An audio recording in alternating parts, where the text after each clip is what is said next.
para que a gente realmente não perca as oportunidades raras, né, de combater esses danos que nós vamos ver a partir de agora nas próximas imagens. Bom, então a citomegalovirose. A citomegalovirose é causada por um vírus tipo herpes, é o herpes tipo 5. Né? Então você tem aquele mesmo quadro clínico da prima infecção. Acontece lá na infância ou adolescência, na vida adulto jovem, geralmente causa uma lesão tipo hiperemia, com um prurido, depois abre uma vesícula, uma bolha, que rompe e forma uma úlcera. E depois desaparece, muitas vezes com tratamento ou sem tratamento. Né? E isso recidiva durante a vida em situações especiais, como estresse, enfim, algumas situações que podem causar a queda da imunidade. Normalmente essa infecção não causa muito dano. Né? A citomegalovirose a gente costuma associar, né, com a fase da adolescência, quando os nossos adolescentes começam o namoro, o beijo na boca, né, e aí há essa contaminação. E ficam soropositivos. A maioria, né, 95% da população de adultos já estão soropositivos. E isso não tem um grande impacto.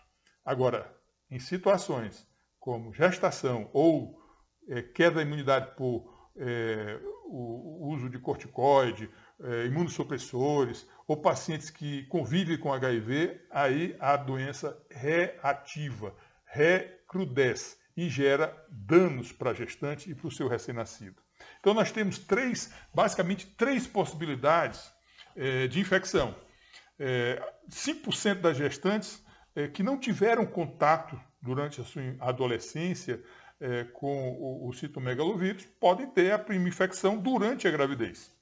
E o problema é se isso aconteceu no primeiro trimestre, no segundo trimestre ou no terceiro trimestre. Quanto mais precoce essa prima infecção, mais grave, mais preocupante é a situação. E é uma infecção que não dá imunidade, diferente da rubéola. Você teve rubéola na gravidez, não vai ter problema. Né? Aqui não, ela pode ser soropositiva antes da gravidez e ter uma reativação por uma situação ou uma reinfecção durante a gravidez. Tanto reativar aquela infecção que estava latente ali há muitos anos, como ter um novo caso de infecção, uma prima infecção, não, uma infecção secundária, digamos assim, né? Porque a prima infecção é quando ela nunca teve e de repente desenvolve, tem um contato durante a gravidez e desenvolve a infecção, tá? Bom, a nossa preocupação, como eu disse, é com a transmissão vertical, que pode acontecer por via placentária, hematogênica, ou no contato com os fluidos corporais durante o parto ou com a amamentação. Então, nós temos que ter abordagens específicas para cada situação dessa. O que dificulta muito para o profissional de saúde? É que as mães geralmente são assintomáticas. 95, 98% das gestantes são assintomáticas. E os bebês também nascem assintomáticos, 90%. Só 10% dos bebês apresentam alguma alteração que chama atenção para a possibilidade da citomegalovirose. Mas isso não quer dizer que ele não vai sofrer ao longo da sua vida com as consequências da lesão interna causada pelo vírus. Então, o obstetra tem um papel muito importante, porque ele tem que rastrear, diagnosticar e agir precocemente durante a gravidez e sinalizar para o pediatra, neonatologista, que essa gestante ela é positiva ou está em tratamento ou não está em tratamento, porque o bebê pode estar sendo contaminado. E aí o neonatologista, com uma equipe multi, vai fazer uma abordagem diferenciada para esse bebê e muitas vezes um tratamento longo para controlar o efeito da virose sobre a saúde do bebê, tá certo? Então é muito importante esse cuidado. Eu ia falar uma outra coisa que eu esqueci aqui no início, da transmissibilidade desse vírus.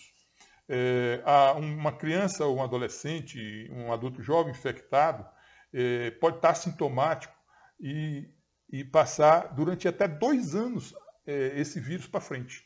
A contaminação, então é muito fácil a contaminação. Nós temos que estar atento a essas gestantes que são susceptíveis, que nunca tiveram, porque elas podem ter durante a gravidez. E aí a situação realmente é pior, né? Mais preocupante para o acompanhamento. Mas vamos ver então o que esse vírus pode gerar, primeiro na gestação, na gravidez, na visão obstétrica, o que nós temos que estar atento, que precisamos investigar muitas vezes, que a gente se deparar com essas situações aqui. Nós vamos ver aqui então algumas situações obstétricas que podem aparecer na presença da citomegalovirose. O aborto. É muito comum o aborto precoce por causas genéticas, mas também temos o aborto causado por infecções congênitas. E a citomegalovirose é uma das principais.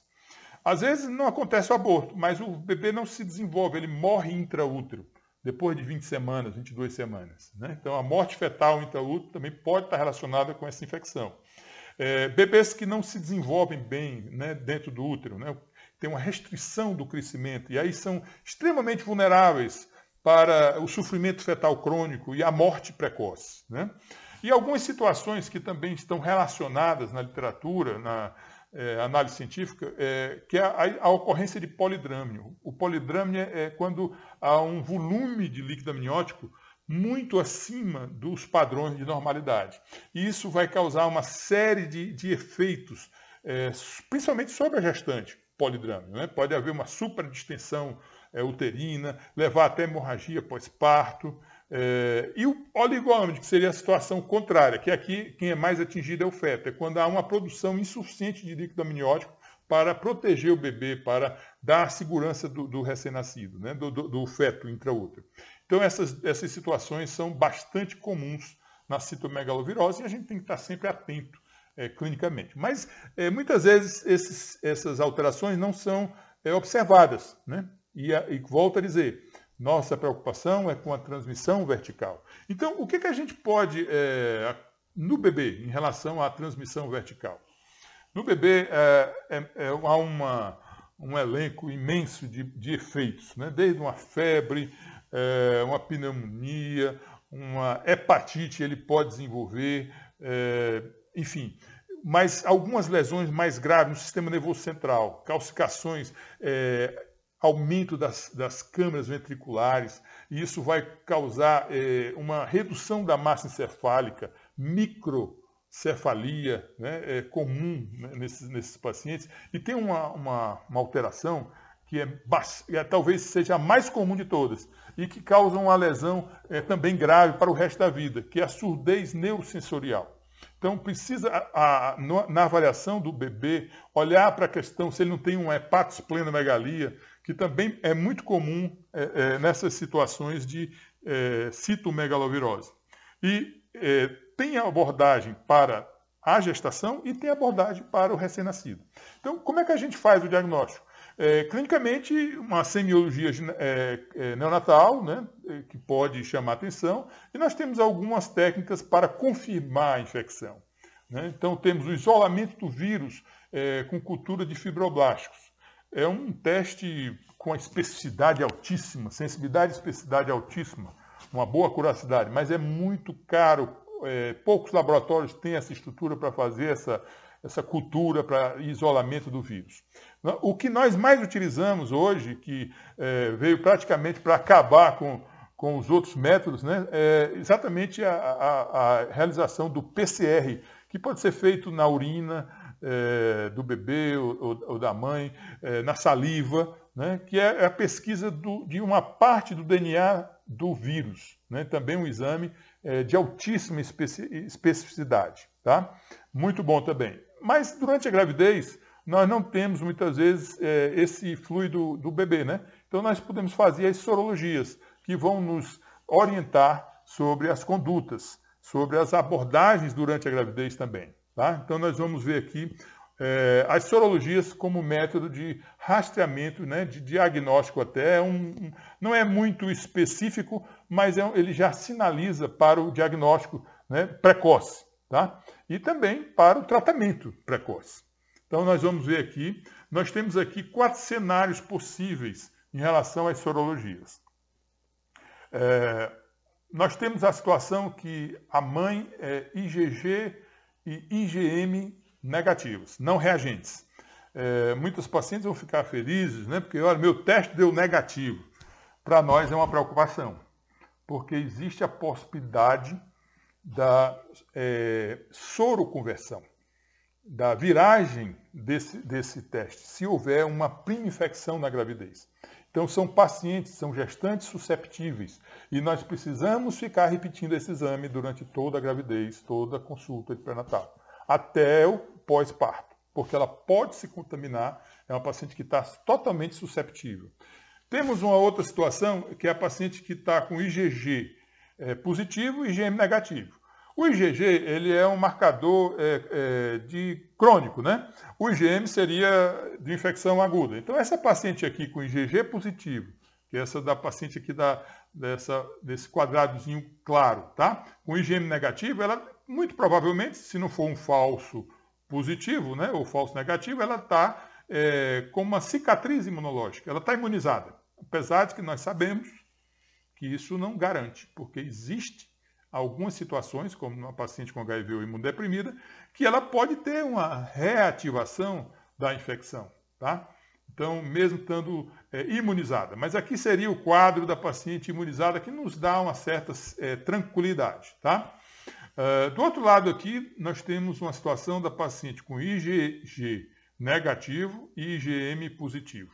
Aqui, a possibilidade é grande de infecção recente. Por que infecção recente? Porque o IgG, normalmente, ele começa a se elevar depois do IgM. O IgM, com 2 semanas após a infecção, ele já pode estar positivo. O IgG, mais umas 2 ou 4 semanas depois, ele vai aparecer. Então, nós poderíamos dizer aqui que é uma infecção recente, que ainda não elevou o IgG. Tá? Mas pode ser também uma situação de um falso negativo, falso positivo de IgM. Porque o IgG, a sorologia para IgG, ela é muito boa em termos de especificidade e sensibilidade. E o IgM é muito bom em termos de sensibilidade, mas existe a especificidade do IgM é em torno de 70%, enquanto que a sensibilidade é em torno de 98%. O que quer dizer isso aí? Que existe a possibilidade muito grande de um falso positivo. Então, o que a gente faz quando você tem IgG negativo e IgM positivo? Você repete o exame com 15 dias depois.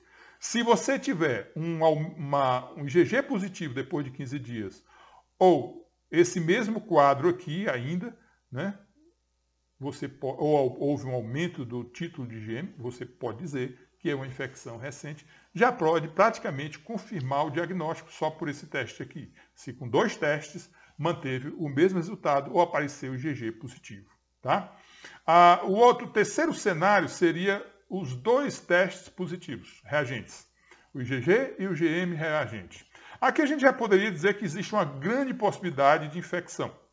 Tá? Agora a dúvida surge o seguinte: essa infecção foi agora na gravidez ou foi antes da gravidez?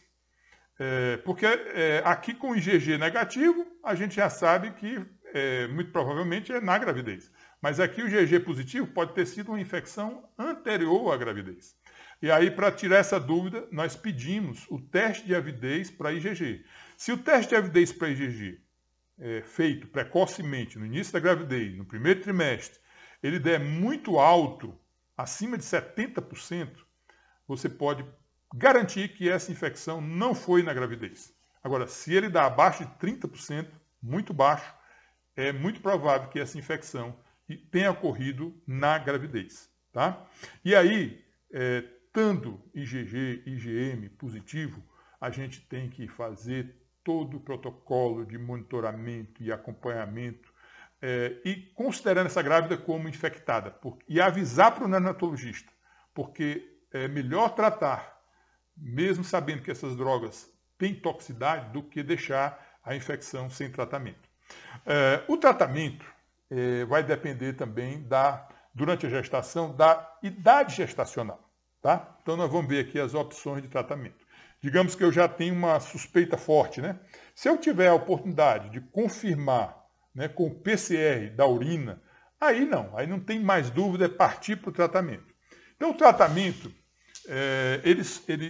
para a gestante, no pré-natal, tem que ser feito, se a infecção tiver sido diagnosticada no início da gravidez. Se essa infecção acontece, ou a viragem, né, digamos, ela estava IgG, IgM negativo, aí de repente virou. Se ela virou no primeiro trimestre, a gente faz o tratamento. A dose é 2 gramas de valganciclovir, né, de 6 em 6 horas até 21 semanas. Tá? Se ela teve essa viragem, passou de negativo para positivo, no segundo ou terceiro trimestre, a gente não trata durante a gravidez. A gente vai deixar para tratar o recém-nascido. Fazer um monitoramento e um tratamento do recém-nascido. Por que esse tratamento? Para curar? Não. O tratamento de virose não é curativo. Ele é para controlar a replicação viral, para evitar que a carga viral se eleve e cause danos à mãe e ao recém-nascido. Então, nosso tratamento tem como objetivo reduzir os danos na acuidade visual, e esse valganciclovir já provou que consegue proteger a criança dessa perda auditiva, não desenvolver perda, né, alteração ou desvantagem no sistema, no desenvolvimento neuromotor, e também ele consegue fazer com que haja uma regressão da hepatosplenomegalia e também tratar as lesões oculares. Essas crianças com citomegalovirose, ela pode ter perda auditiva, microcefalia, perda de massa encefálica e também perda visual, ficarem cegas e surdas para o resto da vida. E esse tratamento já provou que é capaz de minimizar, né, e de evitar esse problema. Não de curar, mas de evitar as consequências. No bebê, nós temos o mesmo medicamento, inclusive tem um derivado dele, que é o ganciclovir.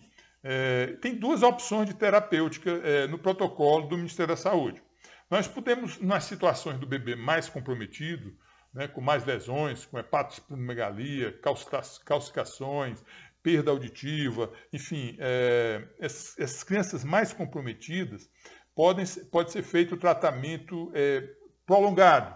Faz com o valganciclovir na dose de 16 mg por quilo, 12 em 12 horas, por 6 meses. No paciente que está menos sintomático, com menos comprometimento, pode ser feito o ganciclovir na dose de 6 mg só por 6 semanas. Né? Então, ou trata 6 meses, ou trata 6 semanas. Tá? São opções terapêuticas. Esses protocolos podem mudar. É possível que você encontre aí na literatura outra posologia de tratamento, mas o medicamento continua no momento sendo esse aí, que tem essa capacidade. Bom, aqui nós estamos vendo os efeitos do citomegalovírus, que são muito parecidos com outras viroses que podem ter transmissão vertical e causar a doença congênita. Tá? Nós vamos ver agora outra muito preocupante, que é a toxoplasmose.